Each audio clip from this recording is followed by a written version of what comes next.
Pemahaman peserta didik. Ruang kolaborasi topik 1. Kelompok 3. Nanda Andriani, Nova Intan Pratiwi, Novita, Puspitaningrum Ayu Rahmadhani, Rachma Trisna Damayanti. Kasus 1. Bayangkan jika Anda adalah seorang guru matematika di kelas 7. Saat ini Anda hendak menyampaikan materi mengenai matematika sosial, yakni mencari nilai rata-rata, min. Untuk memudahkan peserta didik dalam memahami pembelajaran, Anda mencoba untuk membuat urutan atau langkah. Kasus 1.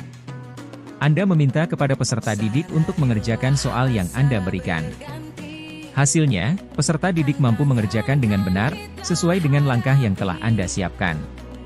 Beberapa saat kemudian, Anda meminta kepada peserta didik untuk mengulangi soal yang sama tanpa melihat urutan pengerjaan soal, dan peserta didik mampu mengerjakannya dengan benar.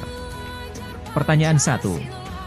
Menurut Anda, apa yang membuat peserta didik mampu mengerjakan soal dengan baik pada percobaan kedua, tanpa melihat urutan langkah pengerjaan soal?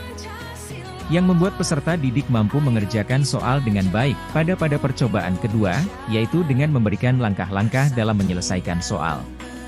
Dengan langkah-langkah tersebut mempermudah siswa dalam mengerjakan soal, sehingga siswa dapat mengerjakan soal pada percobaan kedua dengan baik.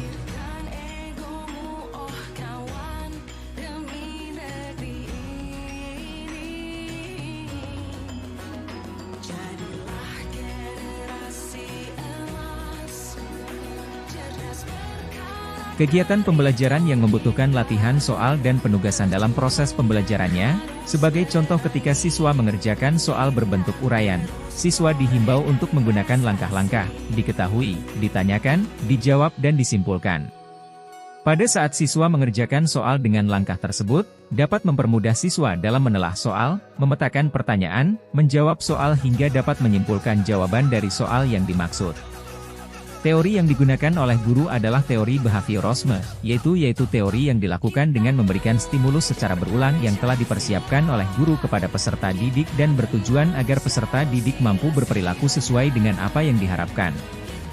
Teori yang digunakan Rina adalah seorang guru di kelas 1 SD. Sebagian besar peserta didiknya belum bisa berhitung dengan lancar. Rina sedang memikirkan cara yang sesuai untuk membantu setiap peserta didik menyelesaikan tantang belajarnya.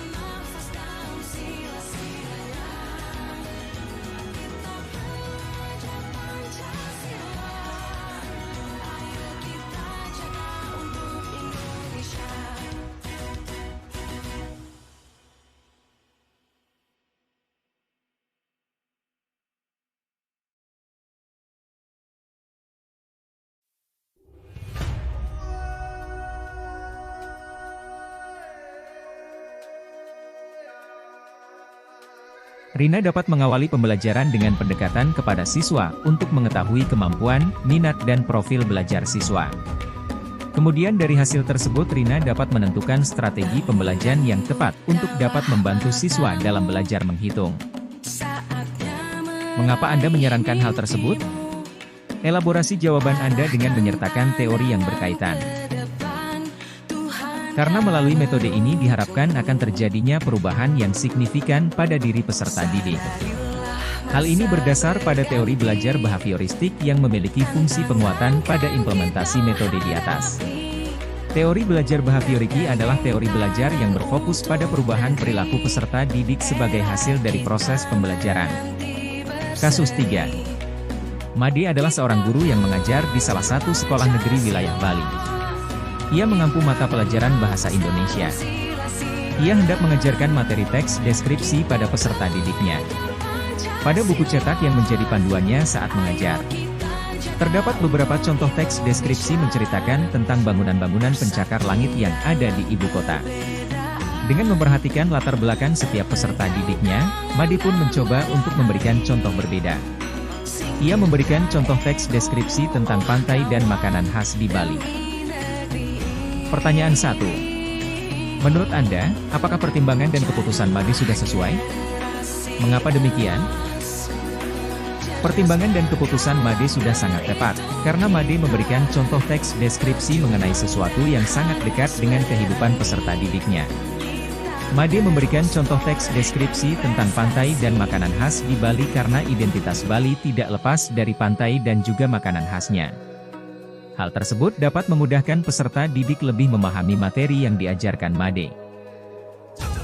Berbeda halnya apabila Made tidak memberikan contoh yang berbeda kepada peserta didiknya, mereka akan kesulitan memahami materi teks deskripsi karena contoh yang disajikan tentang bangunan-bangunan pencakar langit yang ada di ibu kota.